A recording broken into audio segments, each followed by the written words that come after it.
Good morning all of you.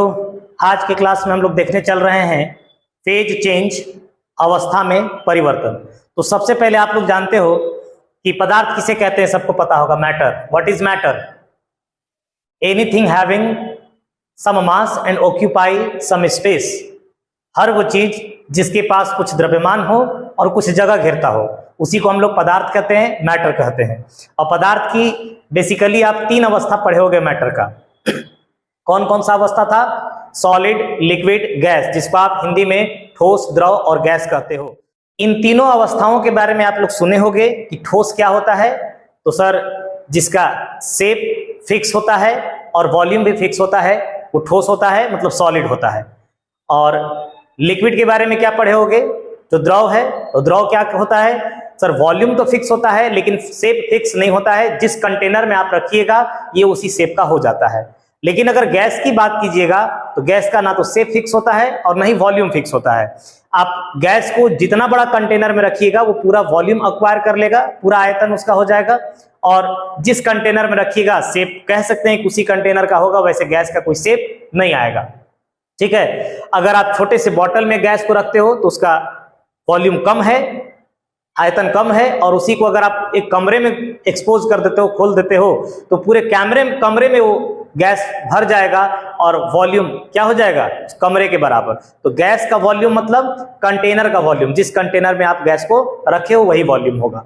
चलो देखो, ये तीनों अवस्थाएं एक दूसरे से क्या है? इंटर कन्वर्टिबल है, मतलब एक दूसरे में क्या कर सकते हैं? कन्वर्ट कर सकते हैं इन तीनों अवस्थाओं को। जैसे आप पढ़े होंगे सॉलिड जो है और लिक्विड और गैस, ये तीन अवस्थाएं हैं जिसको हिंदी में अगर हम कहें तो सॉलिड को हिंदी में क्या बोलते हैं? ठोस। लिक्विड को हिंदी में क्या बोलते हैं? द्रव। और गैस को हिंदी में क्या कहते हैं? गैस ही कहते हैं। ठीक है। ठोस, द्रव और गैस, ये तीन अवस्थाएं हैं। अब बताओ, आप सॉलिड से लिक्विड में जा सकते हो और लिक्विड से गैस में जा सकते हो। सॉलिड से अगर लिक्विड में आप लोग को जाना है, कोई ठोस है उसको लिक्विड में कन्वर्ट करना है, जैसे बर्फ। अगर हम एक एग्जांपल लिखते हैं तो यहां पे क्या लिख देते हैं? आइस। ठीक है, आइस, बर्फ। इसका एग्जांपल हम लिखते हैं पानी, जिसको आप पीते हो, वाटर। और इसका एग्जांपल हम गैस का वेपर, जिसको आप भाप कहते हो, पानी का, वेपर फेज में है। ये पानी की तीन अवस्थाएं हैं, वाटर की, जल की तीन अवस्थाएं हैं। ठीक है। अब अगर आपको बर्फ से पानी में जाना है तो आपको क्या देना होगा? गर्म करना होगा इसको। ठीक है। और पानी से मतलब द्रव से गैस में जाना होगा तो भी आपको क्या करना होगा? गर्म करना होगा। लेकिन गैस से जब द्रव में जाओगे तो आपको क्या करना होगा? ठंडा करना होगा इसको। और द्रव से ठोस में आने की कोशिश करोगे तो भी आपको क्या करना होगा? ठंडा करना होगा। हिंदी में आप लिख सकते, अंग्रेजी में लिख सकते हो कोल्ड, और ये क्या करना होगा? कोल्ड करना होगा इसके। और इसको क्या करना होगा? हीट करना होगा। और क्या करना होगा? यहाँ हीट करना होगा। तो ये तीन अवस्थाएं आपस में परिवर्तनीय हैं, एक दूसरे में इंटर कन्वर्टिबल हैं, बदले जा सकते हैं। अब इनका नाम क्या है? जैसे अगर कोई सॉलिड से लिक्विड में आ रहा है, इसको हम लोग क्या बोलते हैं? मेल्टिंग बोलते हैं। क्या बोलते हैं? मेल्टिंग। क्या बोलते हैं? इसे मेल्टिंग बोलते हैं। ठीक है। या फिर हिंदी में कह सकते हो पिघलना। हिंदी में क्या बोल सकते हो? पिघलना। और जब भी कोई लिक्विड से गैस में जाता है तो इसको क्या बोलते हैं हम लोग? बॉइलिंग कहते हैं या फिर इवेपोरेशन कहते हैं। दो बातें आती हैं यहाँ पे, एक इवेपोरेशन, वाष्पीकरण, और एक बॉइलिंग, जिसको आप क्वथीकरण भी कह सकते हो, क्वथनांक से रिलेटेड है। ठीक है। अब जब गैस से लिक्विड में आओगे तो इसको क्या बोलते हैं हम लोग? कंडेंसेशन। ठीक है। संघनन, हिंदी में क्या बोलते हैं? संघनन। और लिक्विड से अगर सॉलिड में आओगे तो क्या बोलते हैं इसको हम लोग? जमना, फ्रीजिंग। ठीक है। सॉलिडिफिकेशन भी कह सकते हो, फ्रीज कर जाना। ठीक। तो ये तीनों अवस्थाएं आपस में इंटर कन्वर्टिबल हैं। अब इसमें तीन चीजें दिमाग में रखिएगा। एक पहला है सब्लिमेशन, सब्लिमेशन। हिंदी में क्या बोलते हैं सब्लिमेशन को? ऊर्ध्वपातन। ऊर्ध्वपातन, ठीक है। ऊर्ध्वपातन में क्या होता है? अगर कोई ठोस सीधे गैस में चला जाता है, मतलब सॉलिड सीधे गैस में कन्वर्ट हो जाता है, उसको हम लोग ऊर्ध्वपातन कहते हैं। मतलब वो लिक्विड में नहीं आता है। दुनिया की जितनी भी पदार्थ है अधिकतर अगर आप उनकी अवस्था में परिवर्तन कराइएगा तो पहले सॉलिड से लिक्विड में आता है और लिक्विड से किस में जाता है? गैस में जाता है। लेकिन एक ऐसी प्रक्रिया, सब्लिमेशन एक ऐसी प्रक्रिया है जिसमें कोई पदार्थ सीधे ठोस अवस्था से कौन सी अवस्था में चला जाता है? गैसीय अवस्था में चला जाता है। तो आप इसको क्या कह सकते हो कि ये सॉलिड से सीधे किस स्टेट में चला जाएगा? गैसियस स्टेट में चला जाएगा, गैसीय अवस्था में चल जाएगा। इसे हम लोग क्या बोलेंगे? सब्लिमेशन कहेंगे। मतलब ठोस से सीधे गैस में जो जाएगा उसे हम लोग क्या बोलेंगे? सब्लिमेशन बोलेंगे। इसका एग्जाम्पल के तौर पर, उदाहरण के रूप में आप क्या लिख सकते हो? कपूर पूजा में यूज करते होगे, कैम्फर कहते हैं अंग्रेजी में कपूर को। तो कैम्फर का सब्लिमेशन होता है, ठीक है। एक आती है नेप्थेलिन,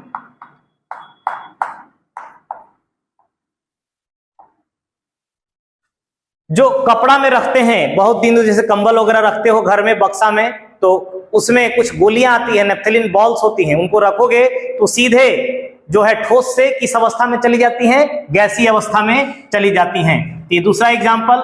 तीसरा, कार्बन डाइऑक्साइड भी लिख सकते हो, CO2, है ना।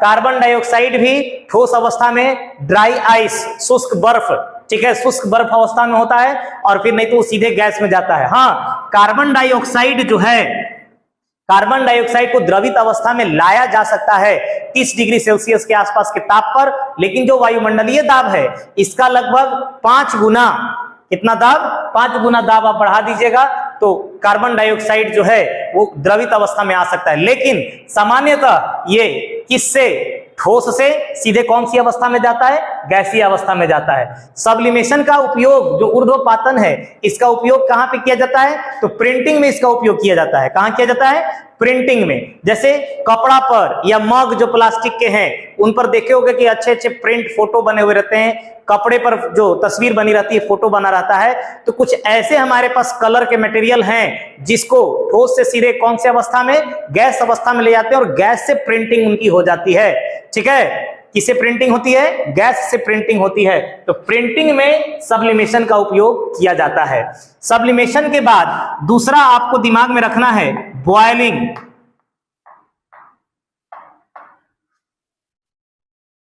हिंदी में अगर कहें तो उबलना। बॉयलिंग क्या होता है? तो बॉयलिंग एक बल्क प्रोसेस है, मतलब पूरे द्रव में होगा। बॉयलिंग सबसे पहले किसका होगा? तो द्रव में होगा। ये द्रव मतलब लिक्विड को किस में ले जाने का? गैस में ले जाने का तरीका है बॉयलिंग। अगर आपको द्रव से गैस में जाना है तो आपको क्या करना होगा? उबालना होगा। ये पूरे द्रव में एक साथ चलता है, ठीक है। बॉयलिंग पूरे द्रव में एक साथ चलता है। बॉयलिंग पर आप एक चीज कह सकते हो कि जो द्रव का वाष्प दाब है, माने जो लिक्विड का वाष्प दाब है, ठीक है, वेपर प्रेशर है, वह किसके बराबर हो जाता है? तो एटमॉस्फेरिक प्रेशर के बराबर होता है, वायुमंडलीय दाब के बराबर हो जाता है। तो हम कह सकते हैं कि द्रव का वाष्प दाब जब किसके बराबर हो जाए? वायुमंडलीय दाब के बराबर हो जाए। किसके बराबर? वायुमंडलीय दाब। द्रव का वाष्प दाब अगर वायुमंडलीय दाब के बराबर हो जाता है तो बॉइलिंग शुरू हो जाती है, उबलना शुरू हो जाता है। आप लोग कह सकते हो vapour pressure of liquid, vapour pressure of liquid is equal to क्या हो जाए? Atmospheric pressure.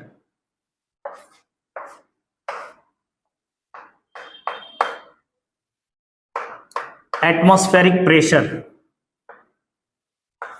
अगर एटमॉस्फेरिक प्रेशर के बराबर हो जाता है, वायुमंडलीय दाब के बराबर हो जाता है, जहां पर किसी भी द्रव का जो वाष्प दाब है वो द्रव क्या शुरू कर देगा? उबलना। जैसे अगर आप पानी की बात करोगे तो पानी का क्वथनांक देखो बॉइलिंग से क्या मिल जाता है, बॉइलिंग पॉइंट मिल जाता है, बॉइलिंग से बॉइलिंग पॉइंट मिलता है। क्या मिलता है, बॉइलिंग पॉइंट।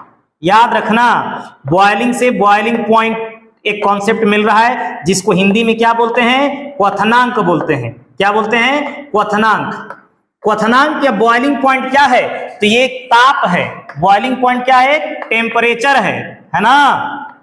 अरे सुन रहे हो, बॉइलिंग पॉइंट क्या है, टेम्परेचर, ताप है, जहां पर कोई भी द्रव क्या शुरू कर देता है, बॉइलिंग शुरू कर देता है। क्या शुरू कर देता है, बॉइलिंग, मतलब उबलना प्रारंभ कर देता है।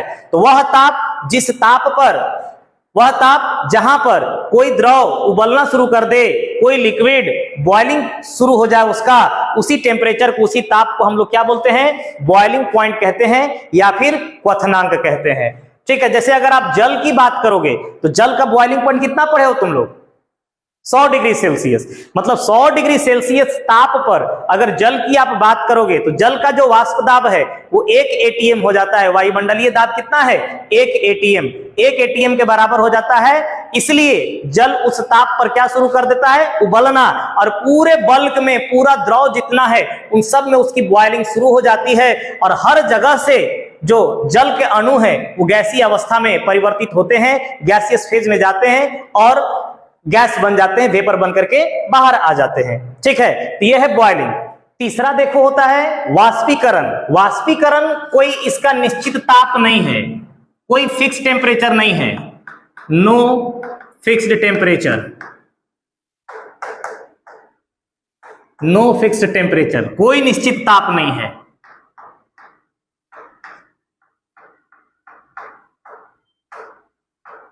कोई निश्चित ताप नहीं है। ठीक है, ये सभी ताप पर हो सकता है। अगर कोई द्रव है तो द्रव से गैस अवस्था में जाना लगभग सभी ताप पर होता है। ये एक सरफेस फेनोमेना है, याद रख सकते हो। कैसा फेनोमेना है, सरफेस, सरफेस फेनोमेना। ठीक है ना, सतहीय घटना कह सकते हो।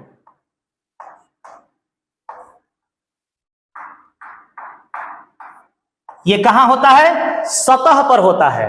तो सतह से किसी द्रव का एनर्जी लेकर, ऊर्जा लेकर, चाहे वो एनर्जी हवा से मिल जाए, चाहे वो एनर्जी ताप से मिल जाए, एनर्जी लेकर के और गैसीय अवस्था में जाना, ये वाष्पीकरण कहलाता है। जैसे भीगा हुआ कपड़ा आप लोग सूखने के लिए डालते हैं, ठीक है, अगर धूप नहीं भी किया है तो भी कपड़ा समय के साथ सूख जाता है, और हवा अगर चल रही है तो कपड़ा और जल्दी सूख जाता है। तो हवा जब आकर के भीगे हुए कपड़े में जो पानी के अणु, पानी के कण फंसे हुए हैं, उनको जब उससे जब टकराती है तो अपना एनर्जी उनको देती है, और उसी एनर्जी को लेकर के जो हवा, जल के कण हैं वो कौन सी अवस्था में चले जाते हैं, गैसीय अवस्था में चले जाते हैं। इसको हम लोग इवेपोरेशन कहते हैं। ये सतह पर होता है, ये कभी बल्क में, मतलब अंदर नहीं होगा, ये सिर्फ और सिर्फ क्या होगा, बाहर बाहर सतह पर। जैसे मटका में लोग पानी रखते हैं, मटका में पानी रखते हैं घड़े में, और घड़ा में यही इवेपोरेशन ही होता है। वहां पे घड़ा में क्या होता है, इस तरीके का जो आपके पास एक,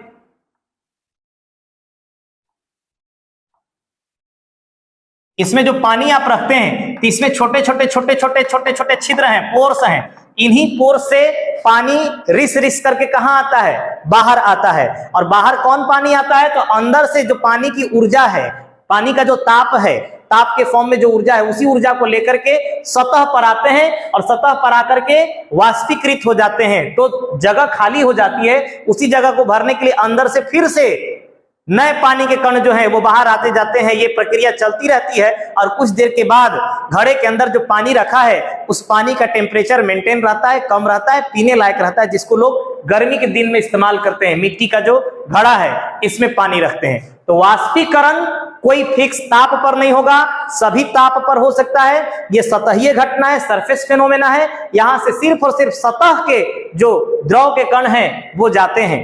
ये कहलाता है हमारा क्या, वाष्पीकरण कहलाता है। उसके बाद चौथा द्रवीकरण। द्रवीकरण जिसको आप कहो मेल्टिंग, क्या कहो, मेल्टिंग। ठीक है, द्रवीकरण क्या होता है, ये एक ताप है। मेल्टिंग से क्या आता है, मेल्टिंग पॉइंट। ठीक है ना। यहां से एक ताप का बात होता है, मेल्टिंग पॉइंट। कौन सा ताप? तो मेल्टिंग पॉइंट। हिंदी में अगर कहो तो इसको हम लोग कहते हैं गलनांक। क्या बोलते हैं? गलनांक। मेल्टिंग पॉइंट को क्या बोला जाता है? गलनांक बोला जाता है।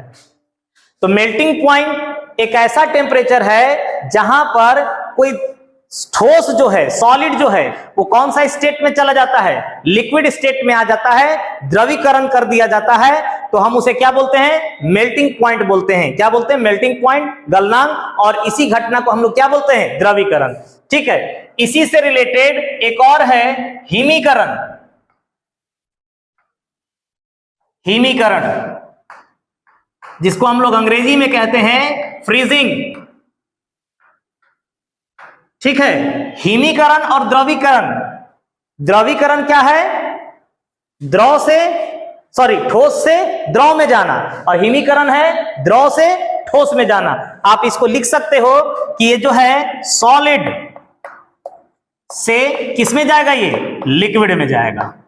सॉलिड से किस में जाएगा? लिक्विड में। मतलब ठोस से किस में कन्वर्ट होगा? द्रव अवस्था में जाएगा। इसी को हम लोग क्या बोलते हैं? द्रवीकरण। और हिमीकरण क्या कहते हैं? तो यहां पे द्रव अवस्था में पहले से रहेगा और द्रव किस अवस्था में जाएगा? ठोस अवस्था में जाएगा। मतलब लिक्विड स्टेट से कौन सा स्टेट में जाए? सॉलिड स्टेट में जाए। इसको क्या बोलते हैं? हिमीकरण बोलते हैं। लगभग दोनों मेल्टिंग पॉइंट कहिए, चाहे यहां से एक टेम्परेचर आता है, क्या कहते हैं इसको हम लोग? Freezing point. क्या बोलते हैं? फ्रीजिंग पॉइंट, है ना। ध्यान से समझना, फ्रीजिंग पॉइंट, जिसको हिंदी में क्या बोलते हो तुम? हिमांक बोलते हो। हिमांक बोलते हो। ठीक है। जमना, सीधे सीधे जमना, द्रव से ठोस में। जैसे पानी को अगर आप फ्रीज में रख देते हैं, फ्रीजर में, तो कुछ समय बाद वो आपको बर्फ अवस्था में मिलता है, मतलब ठोस अवस्था में आपको मिल जाता है। इसी घटना को हम लोग क्या बोलते हैं? हिमांक बोलते हैं, सॉरी, हिमीकरण बोलते हैं। और जिस ताप पर ये होता है उस ताप को हिमांक बोलते हैं, और जिस ताप पर कोई गलता है, द्रवित अवस्था में आता है, उस ताप को हम लोग गलनांक कहते हैं। क्या कहते हैं? गलनांक। सामान्यतः गलनांक और हिमांक दोनों सेम ताप होते हैं, समान ताप होते हैं। मतलब फ्रीजिंग पॉइंट और मेल्टिंग पॉइंट दोनों सेम टेम्परेचर होते हैं। सिर्फ और सिर्फ यहाँ पे गुप्त ऊर्जा, ठीक है, या गुप्त उष्मा कह सकते हो, लेटेंट हीट का गेम रहता है। अगर कोई द्रव से ठोस अवस्था में जा रहा है तो वो कुछ उष्मा निकाल देता है, और अगर कोई ठोस अवस्था से द्रव अवस्था में आ रहा है तो कुछ उष्मा ले लेता है, कुछ हीट एनर्जी ले लेता है। ठीक है। दोनों सेम टेम्परेचर है। जैसे अगर पानी की अगर आप बात करोगे तो पानी का हिमांक कितना है? 0 डिग्री सेल्सियस। पानी का गलनांक कितना है? 0 डिग्री सेल्सियस। मतलब पानी का मेल्टिंग पॉइंट और फ्रीजिंग पॉइंट दोनों 0 डिग्री सेल्सियस है। इसका कहने का मतलब क्या है कि पानी जो है 0 डिग्री सेल्सियस ताप पर किस अवस्था में रहेगा? द्रव अवस्था में भी रह सकता है और ठोस अवस्था में रह सकता है। मतलब 0 डिग्री ताप पर बर्फ और पानी दोनों एक साथ हो सकते हैं। पानी पानी ही रहेगा द्रव में, और बर्फ बर्फ ही रहेगा। हाँ, अगर थोड़ा मोड़ा आप इसे उष्मा देते हो तो बर्फ पिघल करके पानी में आ जाएगा, द्रव अवस्था में आ जाएगा, लेकिन टेम्परेचर नहीं बढ़ेगा। ठीक है। और अगर उनसे थोड़ा सा उष्मा ले लेते हो, कुछ हीट ले लेते हो तुम, तो जो लिक्विड स्टेट में था पानी, वो किस अवस्था में चला जाएगा? ठोस अवस्था में चला जाएगा। ठीक है। सॉलिड स्टेट में चला जाएगा। यहां सिर्फ थोड़ा सा गुप्त उष्मा का लेन देन है। अब देखो होता क्या है, ठोस अगर कोई है तो उसके अणुओं के बीच में बॉन्डिंग बहुत स्ट्रांग है। उस बॉन्डिंग को तोड़ने के लिए आपको कुछ हीट एनर्जी, ठीक है, कुछ उष्मीय रूप में ऊर्जा देनी होती है, जो इन बॉन्ड को तोड़ देता है और थोड़ा ये दूर हो जाते हैं, जिससे द्रवित अवस्था में आ जाते हैं। और अगर द्रवित अवस्था में है, उनको ठोस में परिवर्तित करना है, तो आप उससे एनर्जी ले लीजिए, आप उससे हीट ले लीजिए, आप उससे उष्मा ले लीजिए। वो किस अवस्था में चले जाएंगे? ठोस अवस्था में चले जाएंगे। तो यह सिर्फ और सिर्फ एक गुप्त ऊर्जा का लेन देन, लेटेंट हीट कह सकते हो, लेटेंट हीट का कॉन्सेप्ट है, जिसको हिंदी में हम लोग कहते हैं गुप्त ऊर्जा। ठीक है। क्या बोलते हैं इसको? गुप्त ऊर्जा। गुप्त ऊर्जा का लेन देन होता है। तो बताओ, अवस्था में परिवर्तन से रिलेटेड आप लोग क्या क्या देखे? एक तो देखे आप लोग बॉइलिंग पॉइंट, क्वथनांक। दूसरा देखे आप लोग इवैपोरेशन। इवैपोरेशन, कोई फिक्स टेम्परेचर पर नहीं होता है, ठीक है। वाष्पीकरण जो देख रहे हैं, द्रवीकरण देख रहे हैं, पहला देखे थे आप एक सब्लिमेशन, ठीक है, उसके बाद हिमीकरण या फ्रीजिंग पॉइंट देख रहे हैं, है ना। तो इन टेम्परेचर पर ये फिक्स है, मेल्टिंग पॉइंट फिक्स है, फ्रीजिंग पॉइंट फिक्स है, बॉइलिंग पॉइंट किसी भी पदार्थ के लिए या मैटर के लिए फिक्स होता है, लेकिन इवेपोरेशन किसी के लिए कोई फिक्स टेम्परेचर पर नहीं होता है, ठीक है। अब थोड़ा सा रूम टेम्परेचर से हम लोग कंपेयर करते हैं कि क्या होता है। अगर आप बात करोगे रूम टेम्परेचर की, तो रूम टेम्परेचर कितना डिग्री सेल्सियस? 25 डिग्री सेल्सियस होता है। अगर कोई द्रव या अगर कोई पदार्थ 25 डिग्री सेल्सियस पर हमारे पास ठोस अवस्था में है, मतलब वो ठोस है, ठीक है।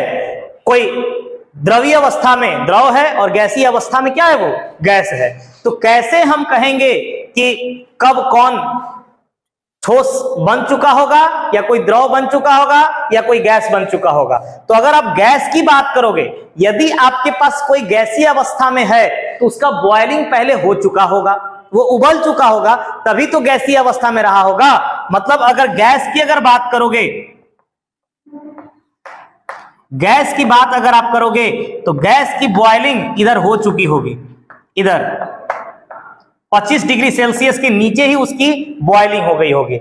लेकिन अगर आप ठोस की बात करोगे, ठोस की बात करोगे तो ठोस अगर कोई अभी है, मतलब इसका मेल्टिंग भी नहीं हुआ है, तो इसका मेल्टिंग इधर होने वाला है, रूम टेम्परेचर के ऊपर उसका मेल्टिंग होने वाला है, और मेल्टिंग के बाद उसका क्या होने वाला है? बॉइलिंग होने वाला है, ठीक है। और अगर गैस की जो बात करते थे, बॉइलिंग अगर उसका हो चुका है तो उसका मेल्टिंग भी हो चुका है। क्या हो चुका है? मेल्टिंग भी हो चुका है पहले ही, मेल्टिंग भी पहले ही हो चुका है, ठीक है। ठोस का मेल्टिंग 25 के बाद होगा। और अगर आप द्रव की बात करोगे, अगर आपके पास कोई द्रव अवस्था में है तो 25 डिग्री सेल्सियस के नीचे इसकी मेल्टिंग हो चुकी है, ये खुद पिघल चुका है, इसलिए 25 डिग्री सेल्सियस पर ये द्रव अवस्था में है, लिक्विड स्टेट में है, और 25 के ऊपर इसकी क्या होने वाली है? बॉइलिंग होने वाली है, ठीक है। तो तीन चीजों के लिए अगर बात करोगे आप, सॉलिड, लिक्विड और गैस के लिए, तो सॉलिड के लिए अगर आप बात करोगे तो सॉलिड देखो, ठोस क्या है? इसका मेल्टिंग पॉइंट और बॉइलिंग पॉइंट दोनों 25 डिग्री सेल्सियस के ऊपर है। मतलब आप कह सकते हो इसका कि मेल्टिंग पॉइंट, एमपी से मेल्टिंग पॉइंट और बीपी से boiling point, melting point boiling point दोनों बड़ा होगा किससे? 25 डिग्री सेल्सियस से। किसके लिए? सॉलिड के लिए। अगर आप गैस की बात करोगे, गैस की बात करते हो तो गैस के बारे में क्या कहोगे? देखो 25 डिग्री सेल्सियस के नीचे मेल्टिंग और बॉइलिंग दोनों है, मतलब आप इसका कह सकते हो कि मेल्टिंग पॉइंट और बॉइलिंग पॉइंट दोनों below room temperature 25 degree Celsius के नीचे है। लेकिन वही अगर आप लिक्विड के बारे में बात करोगे, लिक्विड के लिए, तो लिक्विड के लिए थोड़ा खास है। लिक्विड का मेल्टिंग तो पहले हो चुका है रूम टेम्परेचर से, लेकिन बॉइलिंग रूम टेम्परेचर के बाद हुई है। मतलब आप कह सकते हो इसका melting point less than 25 degree Celsius होगा, और बॉइलिंग पॉइंट जो है वो ग्रेटर देन क्या होगा? 25 डिग्री सेल्सियस होगा। तो ये कुछ आज के क्लास में हम लोग जनरल डाउट जो होता है, फेज में जो चेंजेस आते हैं सॉलिड से लिक्विड, लिक्विड से गैस, उस पर चर्चा किए। आई होप कि आप सबको पसंद में आया होगा, और यदि आप सबको पसंद आया होगा तो प्लीज लाइक कीजिएगा, सब्सक्राइब कर दीजिएगा और अपने दोस्तों को शेयर कर दीजिएगा।